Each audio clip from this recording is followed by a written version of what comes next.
जहां खबरें हैं वो मैं अब तक पहुंचाऊं। नंबर एक ये है कि सुहेल अफरीदी और जुनैद अकबर के लिए खैबर पख्तूनख्वा उसमें पुलिस का कुछ छापा वापा रिपोर्ट हुआ पहले रात के वक्त, और खुर्रम दिशान साहब जो हाल ही में सेनेटर बने हैं, उन्होंने इसके ऊपर एक ट्वीट किया जिससे काफी थरथली मच गई थी। फौरी तौर पे लोग पहुंचे, जाकर उन्होंने रिपोर्ट किया कि वहां पे ऐसा कुछ नहीं है, सब कुछ अमनो अमान है। फिर बाद में पता चला कि पुलिस आई जरूर थी और उनके पास कुछ वारंट्स थे, और वो जुनैद अकबर और सुहेल अफरीदी। और फिर बाद में एक और खबर आई कि जनाब सुहेल अफरीदी वो ये वाला नहीं, कोई और सुहेल अफरीदी है। लेकिन ये जो भी है ना, ये सिलसिला शुरू हुआ था खैबर पख्तूनख्वा हाउस के ऊपर पुलिस के अटैक का, जब गंडापुर साहब वजीर आला खैबर पख्तूनख्वा थे। उससे पहले कभी किसी की जरूरत नहीं होती थी। मुझे अच्छी तरह याद है कि अगर कोई खैबर पख्तूनख्वा हाउस में या सिंध हाउस में चला जाता था तो इस्लामाबाद की पुलिस वहां पे अंदर दाखिल नहीं होती थी, पंजाब पुलिस दाखिल नहीं होती थी। वो उनकी अपनी सिक्योरिटी होती है, वो अपना बंदोबस्त करते हैं। तो ये कुछ चीजें जो है वो उसूल हुआ करते थे, लेकिन अब नहीं है। अगर गंडापुर साहब उस दिन बाहर निकलकर आईजी के सामने खड़े हो जाते और उसको दलेरी के साथ कहते कि आप पकड़ मुझे, तो शायद ये कभी सिलसिला शुरू ना होता। लेकिन जिस तरह वो छुपे रहे, उसके बाद वो पहाड़ क्रॉस करते रहे, उसके बाद ये वतीरा ही बन गया। मेरे ख्याल में सुहेल अफरीदी का तर्ज अमल डिफरेंट होगा। अगर वो कहीं खैबर पख्तूनख्वा हाउस में होता और वहां पे पुलिस उसके लिए जाती तो शायद उसका तर्ज अमल वो ना होता जो गंडापुर का था। लेकिन ये तो वक्त आने में पता चलेगा। अभी फिलहाल ये खबर आई और उसके बाद काफी बेचैनी पैदा हुई, लेकिन फिर सोशल मीडिया के ऊपर चीजें आने से पता चला कि नहीं, मामला ऐसे नहीं है। नादरीन, दूसरी इंपॉर्टेंट बात जो है वो 27वीं आईनी तरमीम ही है। देखें, दो चीजें हैं। ये नवंबर का महीना, एक तो आर्मी चीफ की एक्सटेंशन होगी, और आर्मी चीफ की एक्सटेंशन 2 साल की होगी, 3 साल की होगी या 5 साल की होगी, इसके बारे में अभी तक कोई क्लैरिटी नहीं है। चीजों को लंबा किया जा रहा है, और तमाम सिक्योरिटी फोर्सेस के हेड बनने की ख्वाहिश है आर्मी चीफ की, जिसके लिए उन्हें एक नया ओहदा सीडीएस का दिया जाएगा। और पसे पर्दा क्या चल रहा है इसमें कोई बात नहीं करता, कोई इसके ऊपर खबर नहीं देता। लेकिन जब भी कोई काम करती है पाकिस्तान की एस्टेब्लिशमेंट पाकिस्तान में, खास तौर पे गुज़िश्ता 4 सालों से, तो वो अपने आप को और अवाम को और लोगों को और हुकूमत को और अपने सारे साथियों को ये धोखा देते हैं कि बस ये आखिरी काम है, इसके बाद सब ठीक हो जाएगा। क्योंकि इन्हें हमेशा से जीतने की आदत पड़ी हुई थी पाकिस्तान की मिलिट्री एस्टेब्लिशमेंट को। इन्होंने कायदे आजम के साथ लड़ाई की, ये जीत गए, इनका दाव लग गया। कायदे आजम बहुत बुजुर्ग थे, सोशल मीडिया नहीं था, हालात वैसे नहीं थे। फातिमा जिन्ना से इन्होंने लड़ाई की, ये जीत गए, इनका दाव लग गया। लियाकत अली खान से जीत गए, शेख मुजीब से ये लोग तो जीत गए, लेकिन पाकिस्तान हार गया, 2 टुकड़े हो गया। जुल्फिकार जी भुट्टो से ये जीत गए, बेनजीर भुट्टो से ये जीत गए, बार बार नवाज शरीफ से जीतते रहे। तो इन्हें लगा ये इमरान खान से भी जीत जाएंगे, लेकिन दुनिया बहुत आगे निकल गई थी। अब पिछले 3.5-4 साल से ये अपने आप को भी धोखा दे रहे हैं और पाकिस्तान की आवाम को भी धोखा दे रहे हैं, और अपने साथियों और सहूलतकारों को भी धोखा दे रहे हैं। यानी सबसे पहले इन्होंने धोखा दिया कि इमरान खान की हुकूमत गिरा लेना, फिर सब ठीक हो जाएगा। हुकूमत गिरा ली, कुछ भी ठीक नहीं हुआ, लोग बाहर आ गए। फिर कहा जी कि पीडीएम की सरकार बना लें, सब ठीक हो जाएगा, फिर भी कोई ठीक नहीं हुआ। मीडिया को कंट्रोल कर लें, फिर भी कोई ठीक नहीं हुआ। एहतजाज को ताकत से जरा एक दफा कुचल देते हैं, जो इन्होंने इसमें सिलसिला शुरू किया था मई 2025 में, वो भी करके देख लिया, फिर भी कोई फायदा नहीं हुआ। फिर जनाब इन्होंने अपोजिशन लीडर अपनी मर्जी का बना दिया, ये कर लेंगे तो काबू हो जाएगा सारा कुछ, फिर भी कोई काबू नहीं हुआ, कुछ नहीं हो सका। फिर इन्होंने बाद में तरीके इंसाफ से उनका इंतखाबी निशान भी छीन लिया कि जनाब इंतखाबी निशान ले लेंगे, बस यहाँ मसला हल हो जाएगा। मसला फिर भी हल नहीं हुआ। इमरान खान साहब को पकड़ के जेल में डाल देते हैं, जेल में डाल दिया, मसला फिर भी हल नहीं हुआ। इसके 10-20 हजार बंदे उठा के जेल में डाल देते हैं, वो भी कर दिया, मसला फिर भी हल नहीं हुआ। 1 लाख से ज्यादा बंदों पे मुकदमा दर्ज कर देते हैं, कोई बंदा मंजरे आम पे आएगा ही नहीं इलेक्शन के लिए भी, वो भी करके देख लिया, मसला हल नहीं हुआ। लेवल प्लेइंग फील्ड ही छीन लेते हैं, वो भी छीन के देख लिया, मसला फिर भी हल नहीं हुआ। ये हर काम करते हुए यही सोचते रहे कि ये आखिरी काम है, ये करने के बाद हम सब ठीक कर लेंगे। इकबाल राय बयान हम करवा लेते हैं, जबरी गुमशुदगियां करते हैं, उससे मसला ठीक हो जाएगा, फिर भी मसला ठीक नहीं हुआ। फिर 8 फरवरी को इन्होंने जाली फॉर्म 47 जारी कर दिया धांधली करके कि अब तो मसला ठीक हो ही जाएगा, लेकिन फिर एक नया मसला शुरू हो गया। यानी हर वो चीज इन्होंने जो की, जबरदस्ती पार्टी छुड़ाई रहनुमाओं से, इमरान खान को अंदर डाल दिया, उसकी बीवी को अंदर डाल दिया, गिरफ्तार कर लिया, तो इन्हें लगा कि जनाब ये मसला अब हल हो जाएगा, मसला फिर भी हल नहीं हुआ। एक के बाद एक करके इन्होंने 300 मुकदमात इमरान खान के खिलाफ दर्ज किए, और हर मुकदमे पे सोचते थे कि अब मसला हल हो जाएगा, लेकिन हुआ नहीं। मीडिया पे मुकम्मल तौर पे बंदी लगा दी गई, गोलियां चला दी, अवाम का कत्लेआम कर दिया, मसला फिर भी हल नहीं हुआ।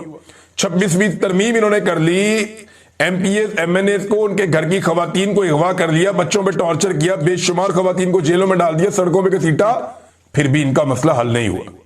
फिर इन्होंने सोचा कि ट्रंप को बना लेते हैं, मसला हल हो जाएगा। जाके ट्रंप को बना लिया, इनका मसला फिर भी हल नहीं हुआ। फिर इन्होंने कहा कि इसराइल को भी राजी कर लेते हैं, वो भी करने की इन्होंने कोशिश की, मसला फिर भी हल नहीं हुआ।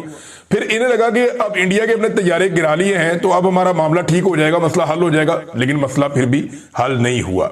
अब 27वीं आईनी तरमीम ला रहे हैं और दावा यह है कि इसके बाद मसला हल हो जाएगा। आपका मसला कभी हल नहीं होगा, आप उल्टे लटक जाए, आपका मसला हल नहीं होगा। मसला आपका तभी हल होगा जब आप अवाम को उसका मैंडेट वापस कर देंगे, जब मिलिट्री एस्टेब्लिशमेंट मुदाखलत बंद कर देगी। फर्ज करें कि मिलिट्री एस्टेब्लिशमेंट जो है वो इमरान खान साहब को दोबारा हुकूमत में आने देती है और कल को रिलेशन बना के इमरान खान साहब के साथ मिलकर और बाद में किसी और के साथ भी ज्यादती करते हैं। फर्ज करें, मैं ये कह रहा हूं, इमरान खान साहब मानते तो नहीं इस बारे में और उनका तो मूड बहुत मुख्तलिफ नजर आता है, तो फिर भी मसला हल नहीं होगा, याद रखिएगा। कौम उसके साथ खड़ी हो जाएगी बाद में। अब कौम जो है वो सियासतदानों के हक में नहीं है या उनके खिलाफ नहीं है, कौम मिलिट्री एस्टेब्लिशमेंट के घटिया फैसलों के खिलाफ है और उन्हें लगता है कि ये कौम के लिए, मसाइल के लिए ये जिम्मेदार है। लिहाजा मसला हल अब नहीं होना आपका, अब मसला एक ही दफा हल होगा और वो तभी हल होगा जब पाकिस्तान की आवाम मसले को हल करेगी। एक तो जो जरनैलों की ख्वाहिश है ना एक्सटेंशन की, इसने पाकिस्तान का बेड़ा गर्क करके रख दिया। इनका कुर्सी छोड़ने को दिल ही नहीं करता, जो बैठ जाता है कुर्सी के साथ चिपक जाता है। 1 इंच जमीन इनमें से किसी ने फतह नहीं की और एटम बम बनने के बाद कोई हमारी जमीन फतह करने तो आएगा नहीं, कोई पागल ही होगा जो आएगा पाकिस्तान में, जनाब फलाना इलाका मैंने फतह करना है, हमारे पास भी अब एटम बम है, ऐसा तो होगा नहीं। तो ये मेरे लिए बड़ी हैरत की बात है कि कोई फतूहात नहीं है, कश्मीर हमारा वैसे ही मकबूजा है, भारत ने हमारा पानी रोका हुआ है लगातार, इसके बावजूद कुर्सी से जो चिपक जाता है वो उतरता ही नहीं है। आप जितने जर्नैल देख लें, कोई एक मुझे आप बताएं जो आराम से छोड़कर गया हो। हर एक का दिल करता है, चाहे वो राहील शरीफ था, चाहे वो जनरल बाजवा था, चाहे अभी ये आर्मी चीफ हैं आसिम मुनीर साहब, ये भी नहीं जाना चाहते, इससे पहले भी कोई नहीं जाना चाहता था। ये आखिरी महीना, फेयरवेल का महीना, कहीं जा ही नहीं रहे फील्ड मार्शल, उन्हें पता है उन्होंने यहां पे रहना है अभी और ये नौकरी उन्होंने लंबी करनी है, तो जनाब कोई भी छोड़ना नहीं चाहता होते को। अच्छा नाज़रीन, बिल्कुल एकदम शिफ्ट हो जाएगा, लेकिन मैं आपको लेकर जाना चाहता हूं सूडान में, कि सूडान में एक्चुअली हो क्या रहा है। इसके लिए आप ना पहले सूडान का मैप देखें। ये रेड सी के एक तरफ सूडान है। अगर आप सूडान का मैप निकाल के देखें तो आपको ये पता चलेगा पहली चीज कि ये अफ्रीका में है। अच्छा, इससे ऊपर की जानिब अगर आप देखें तो वहां पे मिस्र है और अगर आप नीचे की तरफ आए तो सोमालिया है, दीगर बहुत सारे ममालिक हैं यहाँ पे, नाइजीरिया है, यहाँ पे साउथ सूडान है, युगांडा है, कीनिया है, तंजानिया है और लीबिया है ऊपर की तरफ, उसके भी कोई बॉर्डर लगता है सूडान के साथ। तो सूडान को रेड सी लगता है। अगर आप मदीना मुनव्वरा और मक्का मुकरमा से समंदर की तरफ जाएं, सऊदी अरब से मदीना मुनव्वरा से भी या मक्का मुकरमा से आप समंदर की जानिब जब ट्रेवल करते हैं तो सामने वाला एरिया जो है वो मिस्र का और सूडान का आता है। ये एरिया सामने है और यहां पे जो समंदर की पट्टी है वो बहुत बारीक हो जाती है। यानी यहां पे रवायती कश्तियों के ऊपर भी लोग एक दौर में बड़ी कश्तियों के ऊपर इसको समंदर को क्रॉस करते रहे। तो ये कोई इतना लंबा चौड़ा नहीं है, यानी जितना ओमान से पाकिस्तान का फासला है सामने दिखाई भी देता है, ये उससे बहुत कम फासला, उससे कई गुना कम फासला। तो एक तो आपने इसकी लोकेशन देख ली कि अफ्रीकी मुल्क है और अरब ममालिक के बिल्कुल ये करीब है सूडान। अब सूडान के अंदर जो है ना कुछ खूबियां हैं जो उसको बहुत अहम बना देती है। नंबर 1, इसमें से दरियाए नील गुजरता है और नील के किनारों के ऊपर बेशुमार मादनियात के जखायर है। ये बात आप अपने जहन में पहले बिठा लें। और दूसरी बात यह है कि यहां पे रेगिस्तान भी है इस मुल्क में, यहां पे बहुत बड़ी और जबरदस्त सरसब्ज चरागाहें भी हैं और इसका मौसम भी अरब ममालिक से ज्यादा बेहतर है। यहां बहुत कीमती जानवर भी हैं, यानी यहां की गायें हैं वो जो आप देखते हैं कभी वीडियोस के अंदर के बहुत लंबे लंबे सींग ऐसे चांद की तरह बने होते हैं, बहुत बड़े सींग वाली जो गायें होती हैं सफेद रंग की या दूसरे रंगों की, वो ये इस मुल्क की है। एक्चुअली वो यहाँ सूडान में पाई जाती हैं। यहाँ के अपने मवेशी, यहाँ के अपने जानवर, घोड़े, वो यहाँ के बड़े मकबूल हैं। तो यहाँ बहुत सारे लोग जो हैं वो जानवरों के जरिए से उनका माश है, लेकिन खेती बाड़ी बहुत बड़े पैमाने पे यहाँ पे होती है। बड़ी जरखेज जमीन है। जो खित्ता अरब है वो जमीन इतनी जरखेज नहीं है, वहां पे इतनी हरियाली नहीं है, लेकिन यहाँ हरियाली बहुत है। बहुत बड़ी बड़ी चरागाहें हैं यहाँ पे, बहुत बड़े बड़े खेत हैं यहाँ पे और दरियाए नील इसके बीच में से गुजरता है। तो बेशुमार यहाँ पे अजनास होती हैं, यानी 60% इनकी जो एक्सपोर्ट्स हैं वो इनकी जो ज़रूरी अजनास हैं उनसे मुंसलिक है। तो वसाइल इसके पास बहुत है और ये पूरा जो अफ्रीका है ये एक्चुअली तो सोने से लदा हुआ पूरा बरे आजम है अफ्रीका। इसके अंदर जो सूडान है वो तीसरा बड़ा हब है सोने का। यहां इतना सोना है कि 2017 के एक साल में यहां से 107.3 टन से ज्यादा सोना निकला था। 107.3 टन से ज्यादा सोना। एक टन में 1000 केजी होता है, 10 टन में 10,000 केजी होते हैं। और अगर आप 100 टन की बात करें तो उसके अंदर फिर आप अंदाजा करें कि कितना होता है, 1 लाख केजी। तो जनाब ये जो है यहां से सोना निकला 160 टन सिर्फ 2017 में। पिछले साल 2024 में यहां से जो सोना निकला था वो 64 टन सोना यहां से 2024 में निकला था। अब इसकी मालियत कितनी होती है, देखिए पिछले साल जो निकला वो $7 अरब से जायद का था। पिछले साल जो सोना निकला था। सोना सूडान के मुख्तलिफ इलाकों में फैला हुआ है। ये जो कत्लेआम सूडान में हो रहा है ये उन्हीं एरियाज में हो रहा है जहां पे मादनियात ज्यादा है। पाकिस्तान का मॉडल आपको पता है ना, ऑपरेशन वहीं पे होते हैं, हालात वहीं खराब होते हैं जहां पे मादनियात होती हैं। इसी तरह जहां पे वसाइल होते हैं वहीं पे मामला खराब हो जाते हैं। ये पुराना कानून है दुनिया का। तो अब सूडान के अंदर जिन इलाकों में सोने के बड़े बड़े जखायर हैं उन्हीं इलाकों के अंदर जो है वो शोरिश है और एक लड़ाई चल रही है और सोना बड़े पैमाने पे सूडान से बाहर निकलकर स्मगल भी हो रहा है। यानी अगर सूडान की जो कैपेसिटी है वो इतनी है कि आप 7 से 10 अरब डॉलर का सोना बड़े आराम से हर साल आप सूडान में से निकाल सकते हैं और ये बहुत बड़ी अमाउंट है। पाकिस्तान 1 अरब डॉलर के लिए, 2 अरब डॉलर के लिए पाकिस्तान कभी इधर भागता है, कभी उधर भागता है, कभी उधर भागता है। और सूडान के अंदर सिर्फ मैं सोने की बात बता रहा हूं। अभी ज़रई अजनास की बात मैंने आपको नहीं बताई, अभी मैंने उनकी दूसरी अजनास की बात आपको मैंने नहीं बताई, जो दूसरी तीसरी मादनियात है उनकी बात मैंने आपको नहीं बताई, सिर्फ सोने की बात बता रहा हूं। उनके जो दीगर मादनी ज़खायर हैं पेट्रोलियम के या दीगर, उनके बारे में भी मैंने कुछ आपको नहीं बताया क्योंकि गरीब मुल्क है तो बहुत सारी चीजें भी एक्सप्लोर होना बाकी है। लेकिन सूडान के अंदर बेशुमार मादनियात हैं जिनमें सोना तीसरे नंबर पे अफ्रीका में सबसे ज्यादा है। अब वहां पे हुआ क्या कि कुछ अरब ममालिक ने, जिनमें यूएई भी शामिल है, इन्होंने वहां पे एक तंजीम को सपोर्ट किया और ये एक मुसल्ला तंजीम थी। बहुत सारे इलाकों से जो है वो इकट्ठे हुए मुसल्ला अफराद और ये इकट्ठे होकर पहुंच जाते हैं सूडान में और ये वहां पे हुकूमत और उनकी फौज से लड़ना शुरू कर देते हैं और ये आहिस्ता आहिस्ता कंट्रोल करते हैं मुख्तलिफ इलाकों में। जिन इलाकों में ये कंट्रोल करते हैं उन इलाकों के अंदर मादनियात बहुत ज्यादा हैं। अब एक जो United nation human right council ने एक इमरजेंसी के अंदर एक सेशन बुलाया है अल फशीर के इलाके में जो एक किलिंग हुई है उसके मामले पे। अब इसके बारे में कुछ हमारे पास यहाँ पे सैटेलाइट इमेजेस भी हैं, मैं आज देख रहा था और उसमें दिखा रहे हैं कि जगह जगह खून के धब्बे हैं, जगह जगह पे खून बिखरा हुआ है, लाशें बिखरी हुई हैं। बेशुमार इंसानों का वहां पे कत्ल किया गया। आप अगर बहुत मोहतात भी हो तो जो सबसे कम तादाद बताने वाले लोग हैं वो भी हजारों में 25,000 तक बताते हैं कि इतने लोग मारे गए। और यहां पे एक रिपोर्ट है, ये क्लैश मीडिया की रिपोर्ट है और उसकी रिपोर्ट बड़ी खौफनाक है। उसमें दावा किया गया है सूडान मिलिट्री इंटेलिजेंस की जानिब से। वहां पे 2 तंजीमें जो लड़ रही हैं, एक RSF है जिसका नाम है रैपिड सपोर्ट फोर्सेस। ये वो तंजीमें हैं जो मिलके हथियार लेकर यहां पे आ गए हैं, मुसल्ला लोग जो अब लड़ रहे हैं यहां पे और इनके जरिए से वहां से माल निकल रहा है और इनको सपोर्ट है गल्फ कंट्रीज की, यूएई की भी। और यूएई ने कहा कि कहीं गलती हुई है उनसे भी इस सारे मामले को मैनेज करने में। और जो सोना यहां से जाता है वो यूएई की मार्केट में ही ज्यादातर जाता है। ये भी एक रिपोर्ट है। ये मैं आपको वो रिपोर्टें बता रहा हूं जो छप चुकी हैं बैनुल अक़वामी मीडिया में। अब उसमें जो ये जो क्लैश रिपोर्ट है इसमें सूडान की जो मिलिट्री इंटेलिजेंस है वो दावा करती है कि 1,65,000 civilian women, kids and main were massacred in 2 days इन अल फशर, कि अल फशर के इलाके में 2 दिन में 1,65,000 सिविलियन खवातीन, बच्चों को और मर्दों को कत्ल कर दिया गया, कत्लेआम कर दिया गया, मसाकर हो गया वहां पे।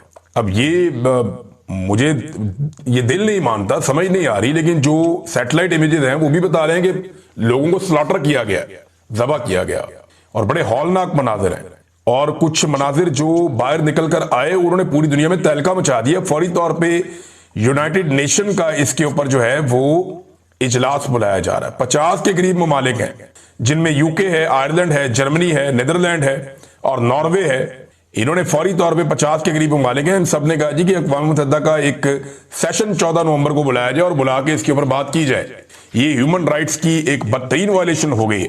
जो सूडान में दूसरी फोर्स है वो सूडान आर्म फोर्सेज है, यानी SAF, और जो उनके खिलाफ लड़ रही है फोर्स वो RSF। इनको हथियार जो है वो बाहर से मिल जाते हैं और इन लोगों ने आपस में लड़ लड़ के तबाही फेरी हुई है, जबकि अवाम का कत्लेआम बहुत बड़े पैमाने पर हुआ है और सोना उसकी एक बड़ी वजह अब तक की इतला के मुताबिक बताया जा रहा है। ये बड़ी खौफनाक सूरत हाल है, बड़ी तकलीफ दह सूरत हाल है। जो मनाजिर हमने देखे वो बड़े हिला देने वाले मनाजिर थे।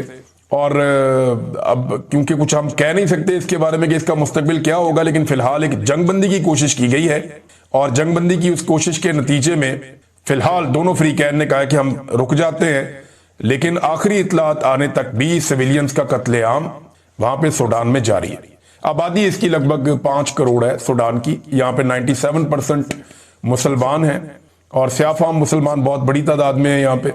और ये वो एरियाज हैं जहाँ पे अरब ताजिर तजारत किया करते थे बहुत पुराने दौर में। यहाँ पे बड़े आराम से पहुंच जाते थे अफ्रीका के इन इलाकों में, क्योंकि जो अरब के जो खित्ते का जो सेंट्रल एरिया था, मक्का और मदीना, ये 2 बड़े हब थे। तो यहां से सामने की जानिब समंदर क्रॉस करके इस सरजमीन पे या मिस्र की सरजमीन पे मुसलमान पहुंच जाया करते थे उस दौर में भी या उससे पहले भी, इस्लाम की आमद से पहले भी।